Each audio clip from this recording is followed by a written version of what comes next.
I think I'd piss a lot of people off if I didn't include this one in the 13 Days of Are You Afraid of the Dark. It starts with two random girls going into a haunted house. Now I know it's not that scary, but this girl could at least try to look frightened.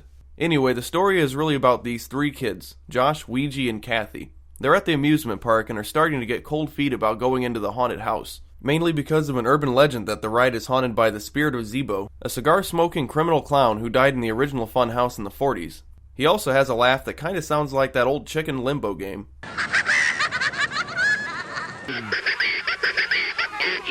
Josh reluctantly agrees to go inside under the condition that if he takes Zeebo's nose, then Ouija will have to wear it at school for a week. On the way in, he's greeted by the ride operator. It's actually Aaron Tager, who plays a familiar character named Dr. Vink.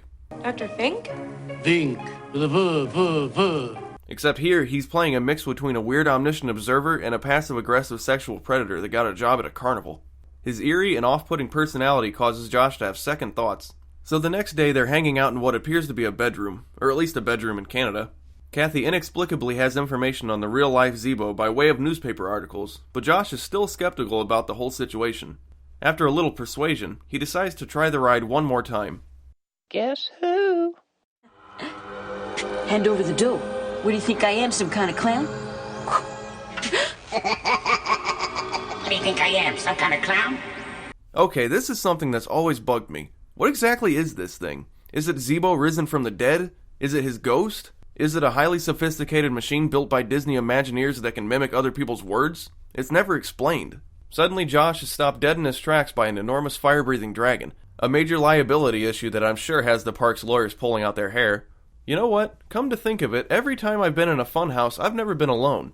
If this was real life, then there'd probably be a mom and a crying kid going through this part at the same time, but I guess that would just suck the tension right out of the scene. So Josh finally gets up the courage to open Zeebo's door and steal his nose, even managing to flip him off as he leaves. And it's at about this point that I notice Josh and Ouija never say anything nice to each other. There's never any indication that they're even friends. Josh is an asshole and they just sort of tolerate it. Kinda like Doug Funny and Roger Klotz.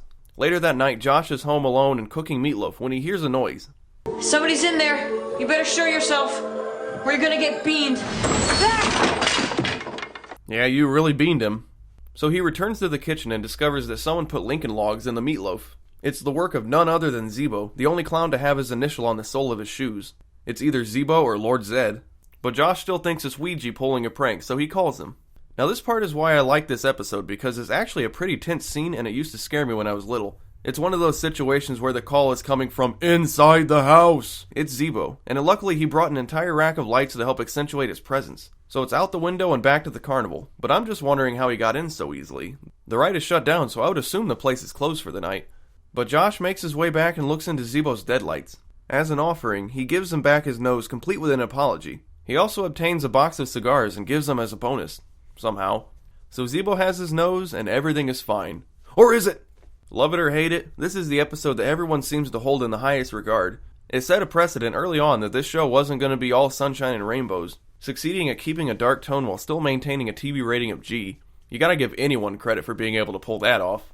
Even going so far as to inspire horror buffs and all of the children of the night to this day. And, in case you didn't notice, there are a few Phobia episodes that bear the same titles as some of these. Obviously, the creators of that series took huge inspiration from this show, most of it budding from this particular episode. That does it for the 13 Days of Are You Afraid of the Dark as far as the episodes go. The final one being about a major part of the series that has been noticeably absent in these videos. I'll give you a hint. It's about a group of kids around a campfire and their collective name rhymes with mid-flight sobriety. The answer to that perplexing riddle, next.